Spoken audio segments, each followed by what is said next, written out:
Hi, I am Daria Kastupová. Ahoj, já jsem Andrea. Ahoj, já jsem Michal. Takže ahoj, já jsem Ivo. My name is Paul McAblo. Ahoj, já jsem Peťa. Ahoj, já jsem Tom. Ahoj, já jsem Ondra. Hi, my name is Tanya and I'm from Ukraine. Ahoj, já jsem Eva. Ahoj, já jsem Jarda, jsem studentem Fakulty regionálního rozvoje a mezinárodních studií.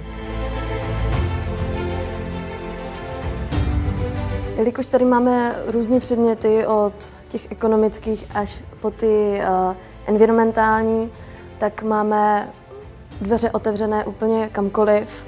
Je to vážně škola, si myslím, že do života. Spousta těch předmětů vážně zasahuje do různých aktivit nebo do různých sfér.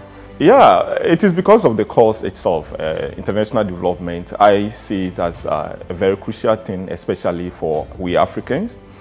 Že se člověk dostane jakoby prakticky do toho, co studuje, že můžeme se tady bavit o rozvojových problémech, o Africe bylo tedy předměty o tom, ale člověk najednou dostane úplně jinou perspektivu tím, že do té země vyjede a že vidí, jak ta situace vypadá doopravdy.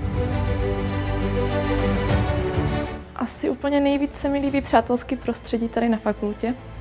Tak samozřejmě se jedná jak o dobrý kolektiv, vysokou kvalitu studia, tak jedna z neposledních výhod studia tady na fakultě je S-klub, což je náš vlastní bar.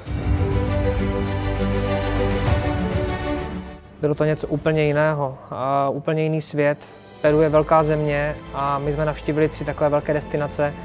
V rámci jedné země to byly 3 rozdílné světy. Jednou to byla džungle, jednou to byly vysoké hory 3000 metrů nad mořem, a jednou to bylo hlavní město, což je 10milionová metropole. No, to byl zážitek každý den. Potápění v Karibiku, zkoušela jsem řídit auto ve vyschlé řece v korytě. Bylo toho hrozně moc, ty lidi jsou strašně přátelský, ta mentalita je úplně někde jinde.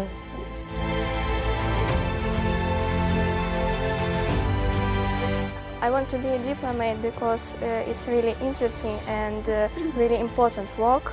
Or of course to go back to Africa and just apply the kind of knowledge that I have. I want to be the member of the United Nations organization and I want to deal with the gender issues.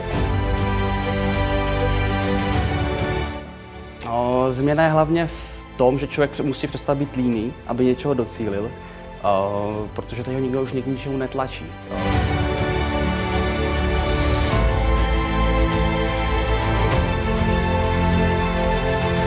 Já bych se znova vrátila sem a řekla bych jim, aby to zkusili, aby se nebáli vyzkoušet, podat přihlášku na Erasmus, na různé projekty.